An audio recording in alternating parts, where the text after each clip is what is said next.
우리는 어린 시절 질문을 받게 됩니다. 넌 꿈이 뭐니? 앞으로 커서 뭐가 될 거야?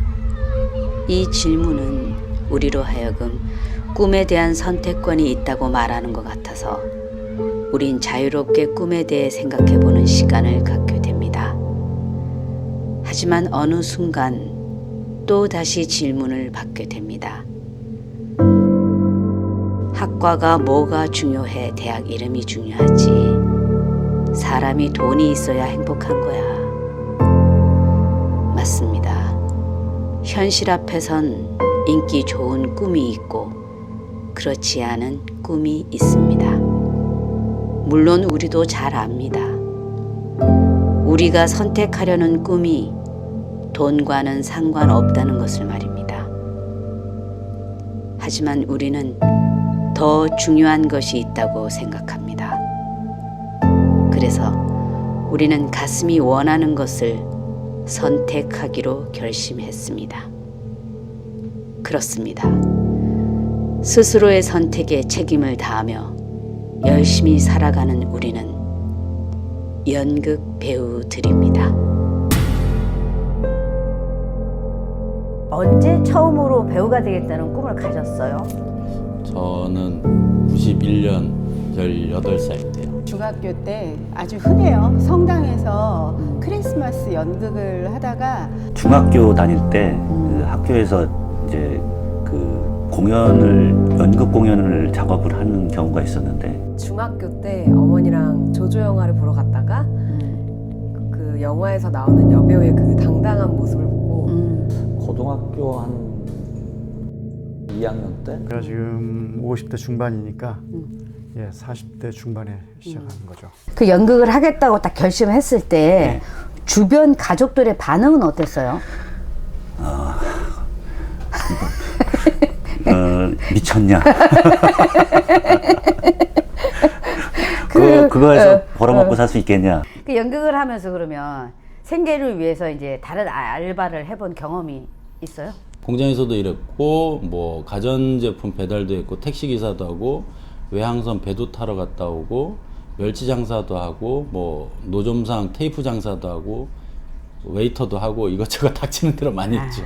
그 연극 배우로서 살아간다는 게 현실적으로는 어때요? 사실 알려지거나 이렇지 않잖아요. 그러니까 조금 외로운 싸움이기도 하고 또 끊임없이 제가 좋아하는 걸 할 수 있는 뭐 그런 연극 배우라는 직업이 저한테는 꿈을 계속 실현시켜 줄 수 있는 일이라서 좋기도 하지만 제 주변에 가족들한테는 좀 미안한 직업이죠. 그럼 연극을 해오면서 자신이 갖고 있는 연극에 대한 사명감만큼 가족들로부터 대우나 존경을 받고 있다고 생각하세요? 이 직업 자체가 스스로가 존경해야 가능한 일인 것 같아요. 이 직업의 가치에 대해서. 그래서 존경까지는 아니지만 배려는 해주는 것 같아요. 제가 기다리고 뭔가 훈련하고 묵묵히 하고 있는 거에 대해서 그냥 인정 정도는 해주시는 것 같아요. 연극을 하겠다고 이제 결심을 한 순간 어느 정도의 고생을 다들 예감하잖아요. 너 왜 그 고생길로 가냐 뭐 이런 얘기 하시잖아요, 들. 그렇죠. 근데 예상했던 것보다 네. 더 힘드나요? 덜 힘드나요? 그러니까 모든 지원 사업에서 다 되고 상주 단체도 다 되고 그리고 공연도 실제로 많아요. 그 아마 대한민국에 있는 어떤 극단보다도 우리 극단이 공연이 많아요. 그런데 그걸로 저는 살 수가 없어요. 그냥 이 대표 연출가는 맨날 생각해야 되잖아요. 거기 매달려야 되잖아요. 근데 용주도 그냥 이 작품을 해나가는 거지 이걸로 해서 돈을 축적을 해서 미래를 위해서 저축을 한다거나 이런 건 불가능한 거죠.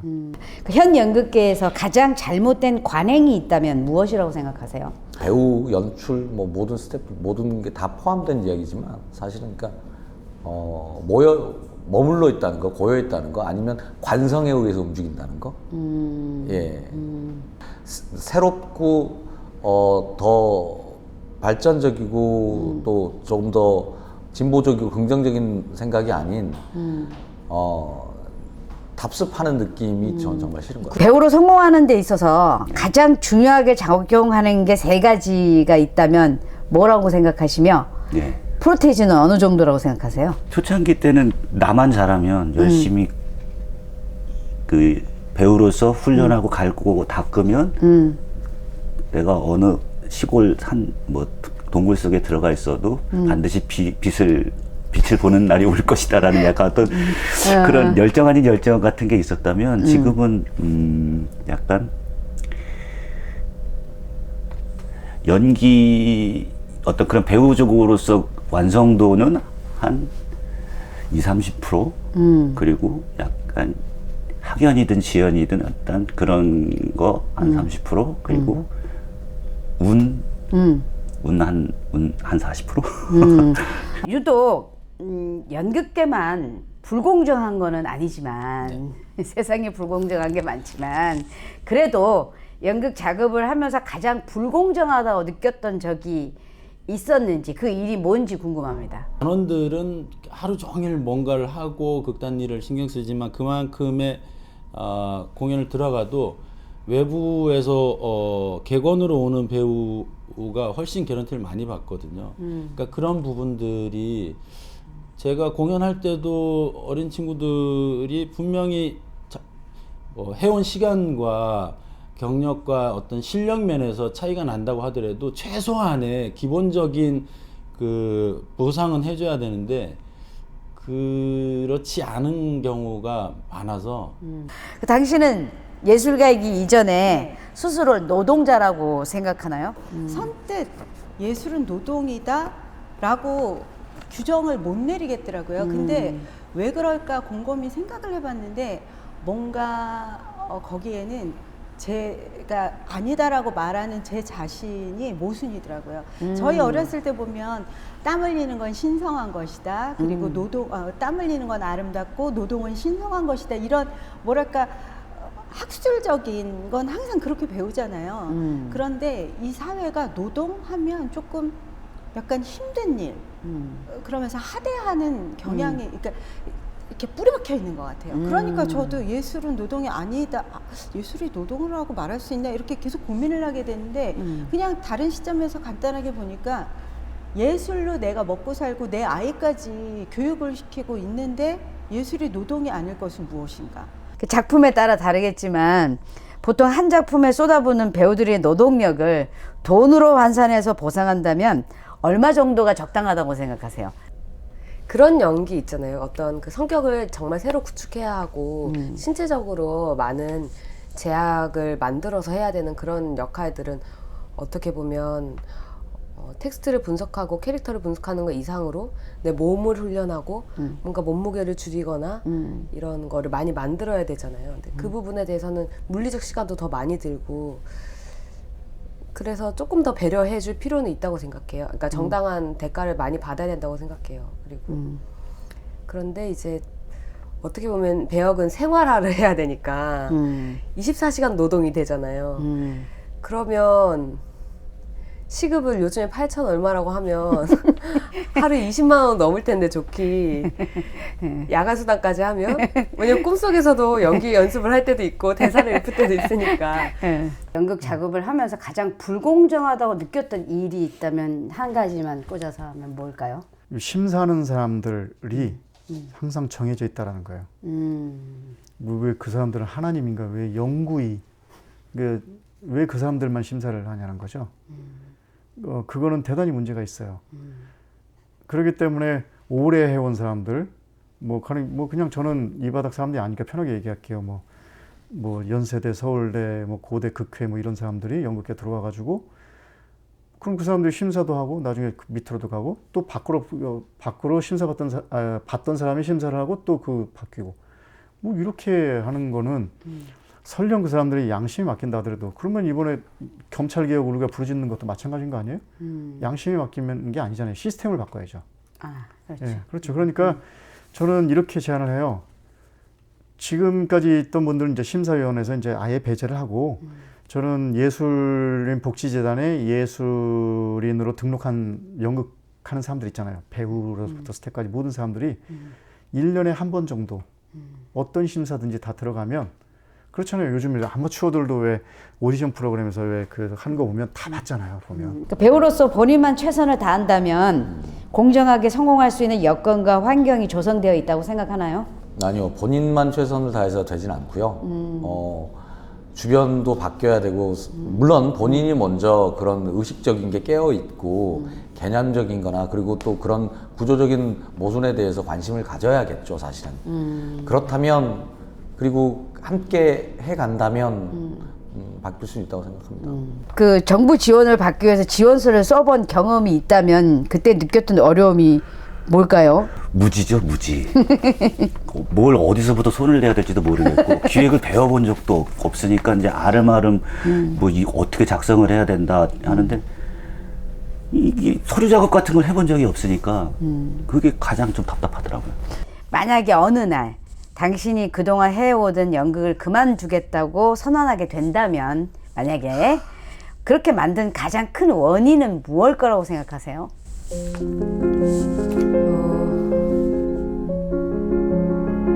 제가 대사를 못 외우게 됐거나 벽에 부딪혔을 때 뭔가 소통이 안 될 때. 늙어서 힘이 없어서. 저에 대한 환멸, 나태, 게으름. 어느 순간 대사를 못 외운다든가 무대에서 내가 생각하고 있는 기준의 에너지가 안 나오면 저 과감하게 은퇴할 겁니다. 고속도로가 건설되고 주택단지가 조성되며 인류 패션 가게들이 저 태평로를 가득 채울 것입니다. 우리 민중은 그자의 목덜미를 움켜쥐고는 안 돼! 라고 단호하게 선언해야 할 것입니다. 우리 교장도 마음이 아팠나 봐요. 교장 선생님을 나무랄 순 없어요. 아침에 받은 편지 3통을 보여주더라고요. 여러 단체들이 서명한 편지요. 따라서 동요하는 민중을 안심시킬 방법을 찾아야만 했다. 가장 효과적인 방법으로 온천 개발 회사의 주식을 매입할 수밖에 없었다. 뭐 이런 내용입니다. 박테리아인지 뭔지 하는 그 조그만 벌레들이 자네가 떠낸 물에만 있었다는 것인지 어떻게 알아? 나머지 물이 깨끗하지 않다는 보장을 누가 해? 지금 위기를 보셨습니다. 우리 마을에 온천이 있었습니까? 그저 찾아다니는 길밖에 뭐가 있었습니까? 전 사회를 구성하고 있는 다수의 약자에게 더 많은 기회를 제공하는 언론인이 되려고 합니다. 어떤 집단에선 그런 걸 선동이라고 부르기도 합니다. 이거 해석이 안 되는 부분이 너무 많아요. 이 소설은 선생님들이 주장하는 사상과 아주 반대되는 주제를 다룬 작품이에요. 아세요? 증거는 없어. 절대적인 증거는 없어. 그러나 오늘 밤에 보여준 당신의 그 참을성, 그 자제력을 축하하는 거예요. 여러 해 동안 표현의 자유를 위해, 언론의 자유를 위해 싸웠던 당신의 그 참을성. 민중이란 마법의 단어로 날 취하게 하지 마시오. 인간의 겉모습을 지녔다고 해서 저절로 민중이 되지는 않더란 말입니다. 그래요, 난 혁명가입니다. 다수가 늘 옳다고 믿는 허위의식에 반대하는 혁명가입니다. 다음날 오전 스토크만의 거실. 유리창이 깨져 있고 어수선하다. 막이 오르면 셔츠와 바지 위에 잠옷 가운을 걸친 스토크만이 바닥에서 돌을 줍는다. 거기 가서 뭐가 어떻게 달라질지 누가 알아요? 왜 들어야 되죠? 당신이 옳기 때문에요. 날 보면 머리채를 잡아 끌지 몰라요. 물은 오염됐습니다. 오염됐다고 계속 주장을 한다면, 이걸 보고서도 물이 오염됐다고 주장을 한다면 자네는 완전히 미친놈이야. 맞아요. 전 미쳤어요. 잠깐만. 문자가 왔는데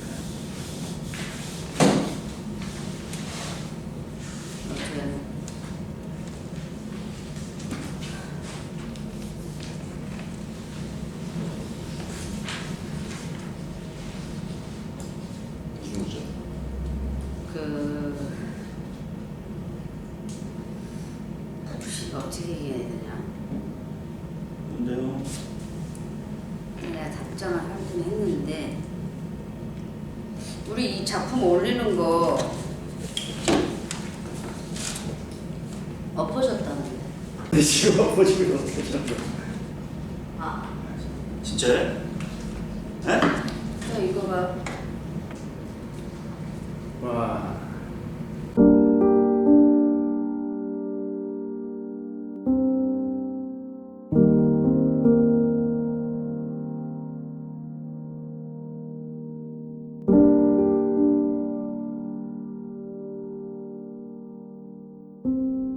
상황이 탁 터졌을 때 이렇게 뭔가 대체해 줄 수 있는 어떤 방안들이 없는 건가? 그러니까 우리가 계속 그냥 이렇게 공연 올리려다가 그냥 안 한다 그러면 우리 그냥 속수무책으로 당하기만 해야 되는 건가? 얼마 전에 그런 사례가 있었어요.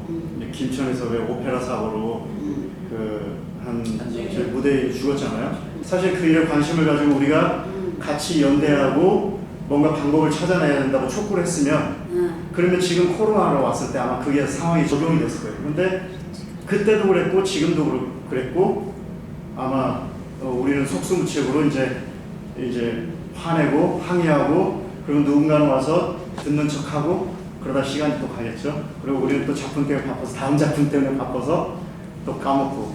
그러면 이제 여태까지 그러니까 이런 제도가 없거나 이런 게 아니라 우리가 활용 못 하고 있는 거 아닐까? 왜냐면 정숙 씨 지금 뭔가 뭐 하고 있잖아. 세월호 터지고 나서 광장에서 이제 연극인들 좀 만나면서 지금 21세기에 그래도 공연 쪽에 노조가 좀 있어야 되지 않나 해서 사실 후배들한테 이런 환경을 좀 계속 언제까지 똑같은 비슷한 환경으로 갈 수는 없지 않겠냐 해서 선배님들이 나서서 하셨어요.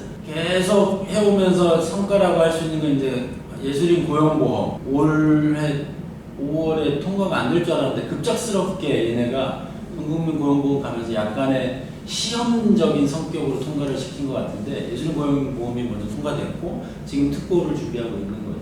나머지는 이런 이제 상황이 생기면 노조에서도 사실 딱히 할 수 있는 게 많지는 않아요. 그냥 어떤 실력 행사로 앞에 가서 피켓 시위하거나 보도 자료를 뿌려서 이러한 상황이 반복되고 있다. 이러한 상황이 지금 계속 코로나 시국에 더 예술가들을 힘들게 하고 있다. 근데 저는 사실은 그 우리 이종승 씨가 열심히 하고 막 이럴 때 지난번에도 잠깐 사담으로 했던 얘기가 이게 사실 노조인데 우리는 어디에 대항해야 돼요? 뮤지컬 같은 경우는 산업으로 성장을 했으니까 사측이라고 하시는 프로듀서 협회가 됐든 제작사 협회가 됐든 생기는 거고 영화도 마찬가지로 제작사 협회가 있으니까 단체 협약을 하든 노사정이 되는데 지금의 공연예술 같은 경우에는 아직 산업화가 안 되고 우리가 뭐 브로드웨이처럼 혹은 뭐 영국 이쪽처럼 막 산업화된 이 공연 분야가 아닌 이상 적어도 노정국 아니라도 기본적으로 안전한 울타리를 만들어야 된다라는 거죠. 그 안전한 울타리가 기본적으로 생활할 수 있는 최저 생계비, 최저 임금 수준은 맞춰줄 수 있는 환경으로 가야 되지 않냐. 지금 우리나라에 재밌는 거 보면 극장에 관한 법이 설치와 운영에 관한 법이 없어요. 국립극단이라든지 국립오페라단이라든지 국립합창단, 국립예술단이 있잖아요. 이 사람들의 그 근거가 되는 법이 공익법인 설립에 관한 법. 이런 병원이나 뭐 그냥 공익법인에 대한 그런 거랑 다 똑같아요. 국립예술단이 그렇게 존재한다는 거예요. 국가극장이란 어떻게 설치해서 어떤 방법으로 운영을 해야 된다라는 법이 있으면 거기에 당연히 이게 있겠죠. 예술가의 지위와 우리가 지금 다 얘기했던 예술가들의 노동은 어떻게 규정되고 얼마가 된다. 뭐 이런 게 있을 거 아니에요. 없어요. 우리나라는 법이 없어요. 법이. 그러니까 저는 그런 법대를 우리 공연예술 노동조합에서 조금 아까 말하는 것처럼 저는 근데- 계속 말하는 게 우리 인건비 책정의 기준이라는 근데- 말은 근데 그게 현실적으로 그런데 사실 이제 그걸 말하기 전에 왜냐면 순서가 바뀌었다는 거예요. 우리가 국립극장의 역사가 70년밖에 안 돼요. 네. 그러니까 우리는 지금 여기에서 한 번쯤은 극장이 뭔지 한 번쯤 생각해 봐야 돼요. 그리고 우리가 지금 예술단하고 극장하고 이렇게 떨어져 있는 게 맞는 건지 문예관이 어느 날 갑자기 이 정치인들이 한 도시에 문예관 하나 갖기 운동을 해가지고 30년 동안에 200몇 개가 지어졌어요. 그리고 3,000%도 가면 있어요. 문예관 예술전당 같은 게. 그런 동안에 법은 한 번 들었다는 거예요.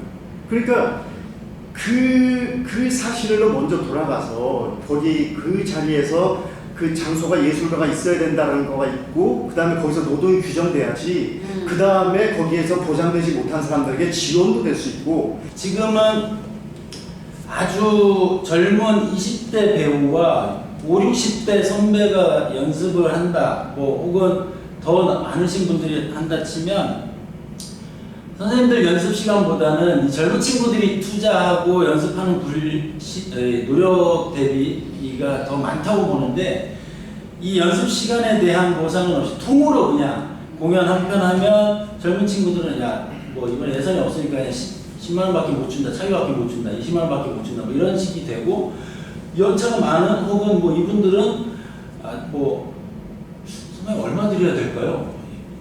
되게 책정된 게 없으니까 애매하기도 하고. 근데 그러면 연습 시간에 대한 건 똑같이 최저시급으로 가자. 4시간 연습하면 제일 밑에 막내건 제일 높은 분이건 똑같은 연습 시간, 같이 연습실에서 연습하는 시간은 똑같은 최저시급으로 가고, 회차당, 공연 회차당 출연료의 차이를 두자. 막내는 아직 경험이 별로 없고, 뭐 그러니까 회당 최소한 2시간 기준으로 했을 때 뭐 3만 원에서 5만 원이다 치면, 그러면 선배들은 뭐 경력이 많으면 50만 원이다. 그러면 10회 공연 하면 회차당 500이 되는 거고, 연습 시간에 대한 수당은 똑같이 받는 거죠. 그래서 막내가 뭐 회당 5만 원이면 10회 공연에 50만 원이면 연습 비용까지 해서 적어도 100만 원, 150만 원은 한 달 생활비로 받을 수 있게 그렇게 이제 책정을 하면, 이렇게 취소가 됐을 때도 명확하게 이 배우들이 연습을 하고 있었고, 이 배우들은 어느 등급에 얼마씩의 회차당 얼마씩에 받는 배우들이니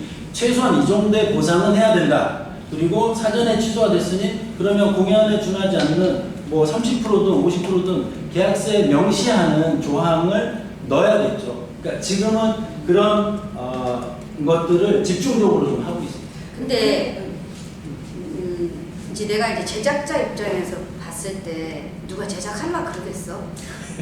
그러니까 자기 돈이 다 들어가서 그 또 더더군다나 쫄딱 망할 수밖에 없는 상황에서 계속 그거 부어 넣으면서 그 정도로 이렇게, 그러면은 영화나 이런 데 제작에 넣으면 돈이 되는데 굳이 그 관객이 많이 없는 소극장이나 이런 작은 데에다가 제작을 하고 배우들을 위해서 희생할 수 있는 제작자가 있겠냐고. 그게 그래서 지금 하는 건 전체가 당장 이걸 시행해라가 아니라 최소한의 인건비 비율을 맞출 수 있는 금액, 제작비, 전체 제작비가 3천만 원 이하는 그걸 맞출 수가 없어요.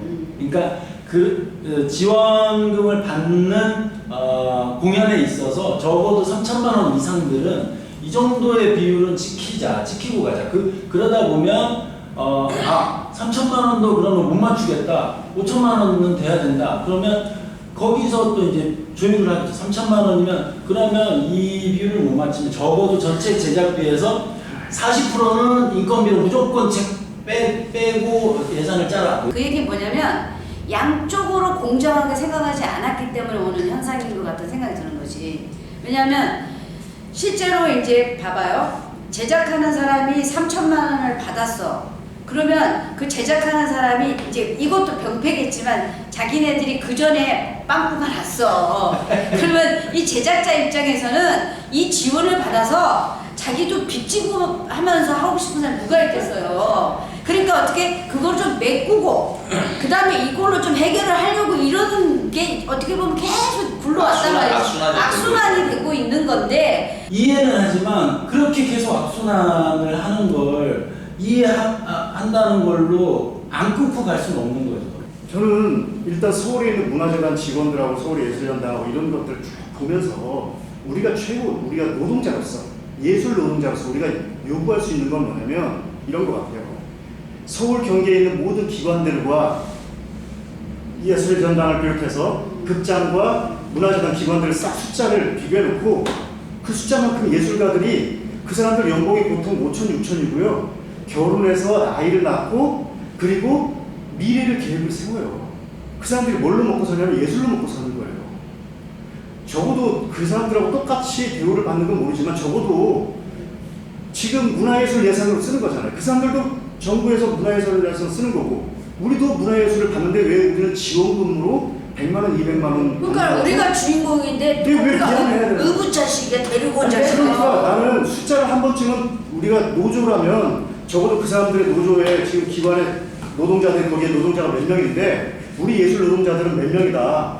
우리가 적어도 이 숫자만큼은 그들만큼 대우를 받아야 되겠다. 방법은 니네들이 생각해라. 직원으로 취직을 시키든지 아니면 니네들이 거기서 시즌제로 프로젝트를 열어가지고 공연비를 주든지 왜 우리한테 지원금을 주냐. 아니면 나는- 니네가 사업을 일으켜가지고 그 사업에 따른 노동에 대한 대가를 우리한테 줘라. 정부가 모름지기 하려면 이런 사업을 우리는 이런 걸 요구해야 돼. 노조는 내가 정말 여기 계시니까 이런 걸 요구해야 되지 않냐. 나는. 저는 우리나라에서 예술가를 위한 지원 사업이 요즘은 뭐 창작상실이다 보다 요거는 이제 진짜 극을 만들거나 작품을 만드는 데 쓰이지만 대부분의 예술 지원 사업의 이름을 전 바꿔달라고 항상 얘기하거든요. 그건 예술가를 위한 지원 사업이 아니에요. 예술가를 그렇죠. 통한 시민 문화예술이죠. 나 목소리를 터져요. 그렇지. 왜냐면 제가 좀 큰 병에 걸려가서 아팠을 때 영국인 복지재단에서 도움을 받았어요. 배우가 무슨 큰일에 렉이 걸려가지고 이 배우를 다시 회생시킬 수 있는 병원비를 이건 지원비예요. 그런데 지금 하는 건 저희가 만들어 놓은 거, 저희가 예를 들어서 1,000만 원을 들여서 만들어 놨는데 그 다음에 지원비에 회당 240만 원짜리예요. 그러면 어차피 만들어 놓은 거니까 240만 원 인건비라도 해가지고 돌리자. 그러면 거기에서 50% 제가 저도 이걸 쓰거든요. 그러니까 50%는 그러면 배우들 인건비를 하고 여기에서 1,000만 원 만들 때 내가 800원 빚을 졌으니 여기서는 조금 뭐 하고 근데 사실 그게 이것도 일종의 어떻게 보면 예술 사업이라고 하면 이게 욕먹을 일은 저는 아니라고 생각해요. 근데 문제는 이걸 지원이라고 하면서 자꾸 얘기를 하니까 일반 시민들은 야 지원 사업은 자꾸 많아지고 좋아진다는데 왜 너희는 맨날 가난하대 이러는 거예요. 근데 이 말에 힘이 실리려면 우리가 한 목소리로 외쳐야 된다는 거예요. 네? 노사적인 갑자기 노동조가 아버지 말투가 있지만 나왔어. 근데 사실은 우리는 사측이라고 할 수 있는 데가 없잖아요, 사실은. 사실 정부예요. 그러니까요. 그리고 아까 저기 위원장이 말했던 노정이라는 말이에요, 사실. 그럼 정부에 대해서 예술인들이 한 목소리를 외치려면 연대하고 모여야 돼요. 그러자고 노동 예술인 조합을 만든 거고 사실은. 근데 지금 이 조합도 거의 별로 없어요, 조합원도. 그리고 정말 회비도 5,000원씩 받습니다. 정말 싸게 거고요. 근데 있는지 몰랐어요. 네. 그럼에도 불구하고 오늘 당장 들어. 나름 고군분투하면서 예술인들을 위한 그 녹색병원이나 이런 병원 정말 저렴하게 갈 수 있는 병원부터 지금 다 운영을 하고 있고 인권 근데 복지. 자기는 왜 나한테 노동조합 들으라는 연락도 안 했어? 죄송합니다. 바빠서요. 이런 식이야. 대본 보느라고. 근처에 있는 아니, 저- 사람이도 뭔가 불러서 같이 아니, 씨도 오늘 들어. 아시는 줄 알았죠. 돌다 모르지도 여기서 조합도 들어가 있어요. 여기 아니라 들어가 계시대요. 미안해. 저 처음에 발긴이에요. 왕규현님도 발견이시죠.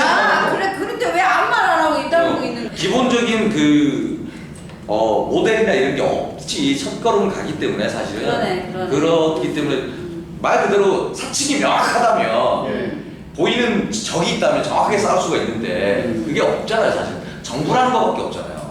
정부랑 싸우는 그렇죠. 이거를 싸움을 하다 보면 이제 누군가가 나와요. 그러면 이제 그게 문체부 장관이든지 국립극단장이든지 아니면 설월문화재단 대표든지 지금 싸움을 대충 거니까 그러잖아요. 제가 대학로 엑스포럼에다가 이번에 지금 촉구했잖아요. 17명이에요. 120억 예산에.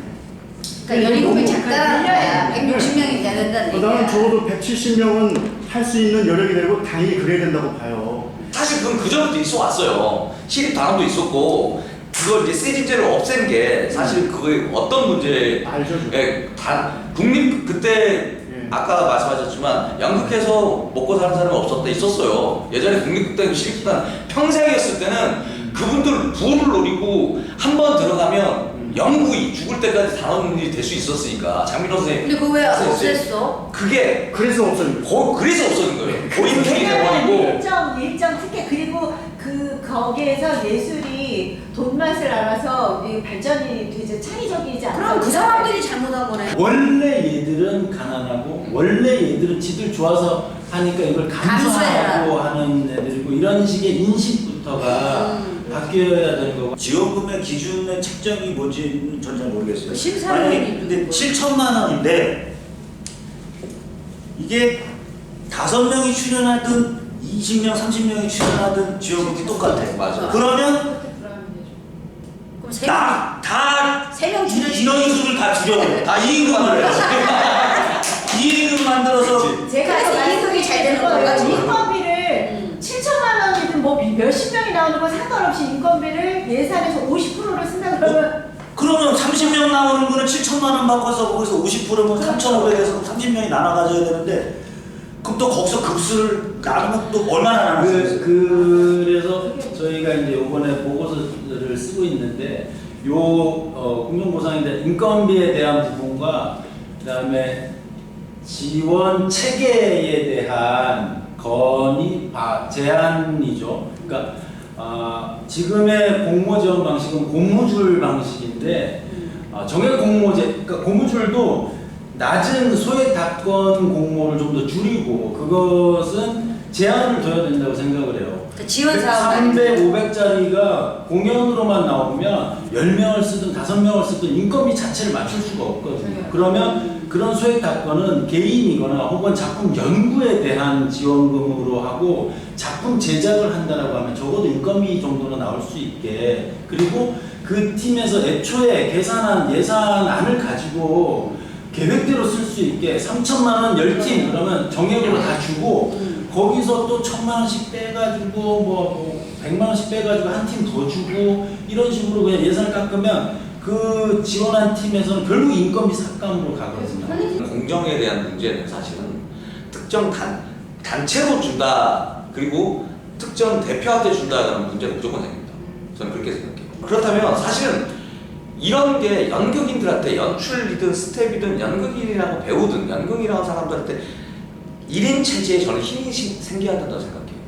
자기가 주인이 돼야 되고 스스로 그래서 저는 보편 복지가 맞다고 생각하고 단체나 팀한테 예산을 주거나 지원금을 주는 게 아니라 개인한테 개인 한 명한테 기본적인 최저생계비 정말로 뭐 노인들 드리듯이 드리는 최저생계비 40-50만 원이라도 예를 들어서 예술인들한테 그렇죠 기초수급자 예술이 증명이 되면 그걸 주면 저는 그게 훨씬 좋다고 생각해요. 우리가 기초 예술이라고 보면 기초수급을 주는 게 맞다. 그래야 이런 불합리한 점도 안 생기고 또 나는 제작을 해서 저번에 돈을 말아먹었으니 이번에 7천만 원 받은 걸로 사실 3,500원 우선 좀 세이브 시켜 3,500원만 작품 만들게 대충 서류 구라도 끓여서 그게 너무 많거든요. 그런 것도 없을 거며 네 통장에 200 넣었으니까 150 다시 토해내 이런 일도 없을 거며 왜 힘이 없기 때문에 그런 거거든요. 근데 사실은 근데 선배님 마지막까지 이야기해요. 그렇다면 보편복지는 좀 오래 걸리겠지만 이걸 계속 노동조합에서 요구를 하는 게 첫 번째 목표고 그걸 계속 요구를 해서 기본적으로 1인한테 그 정도의 예산이 생기잖아요. 그러면 우리가 그걸로 쓰지 않아요. 저희는 야 우리 이거 몇 개월만 모으자.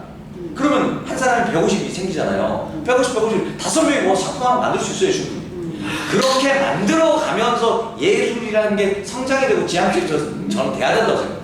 자 오늘 우리 많은 얘기를 했는데 어제 엎어졌어.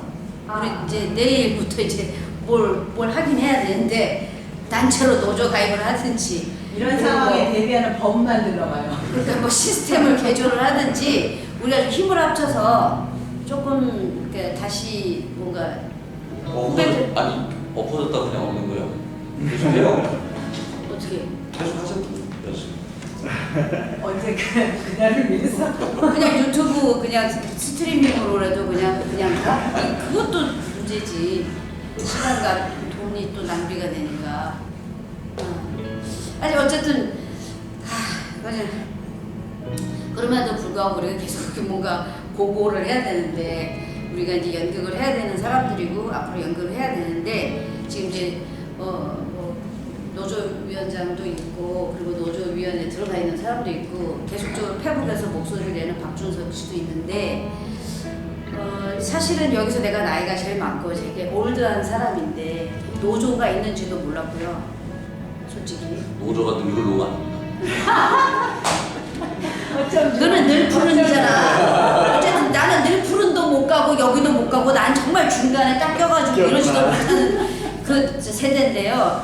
사실은 이번에 이제 이렇게 또 사건이 터지고 나서 보니까 우리가 힘을 합쳐야 된다는 게 얼마나 중요한지 알겠어요, 솔직히. 근데 그걸 어디에 힘을 합칠 것인가 그거에 대해서 고민을 해봐야 되는데 지금 이제 그래도 나이가 좀 있고 우리는 그렇게 살았지만 후배들은 좀 더 나은 환경에서 연극 좀 하다가 운 좋아서 실력 좋아서 뭔가 영화로 가서 TV가 스타 되고 이런 거에 젊은 아이들이 청춘을 바치지 말고 그냥 연극 하나만으로도 내가 좋아하는 무대 위에서 가슴 뛰면서 관객을 만나는 그런 행복한 생활이 영위될 수 있는 그런 터전이 마련이 돼야 연극이 오래도록 forever 하지 않을까라는 생각이 들어요, 솔직히 선배로서. 그래서 정말 미안합니다, 선배로서.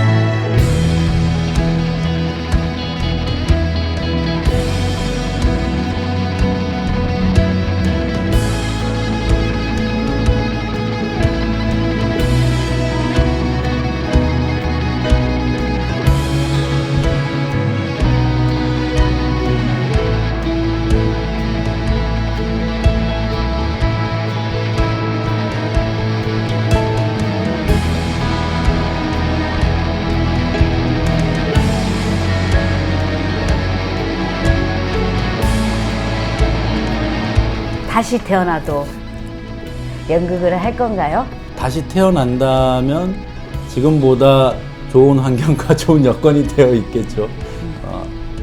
다시 태어나면 연기는 꼭 하고 싶습니다.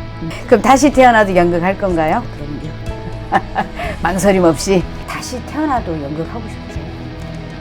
네, 연극을 하든지 노래를 하든지. 다시 태어나도 연극을 할 건가요? 예. 서슴없이 대답하시네. 그럼 다시 태어나도 연극을 할 건가요? 무대 연기는 계속 할 것 같습니다. 다시 태어나도 네, 연극을 할 건가요? 저 그럴 것 같아요. 답답해요, 그죠? 아. 그래서 고민이라고 제가 자꾸 말씀드리는 거예요. 꿈을 이루고 그 꿈을 지키며 살아간다는 건 어릴 적 나와의 약속을 지키는 소중한 행동이라고 생각합니다. 그러한 행동이 우리 사회로부터 응원받을 수 있을 때 기초예술이 발전할 수 있다고 생각합니다.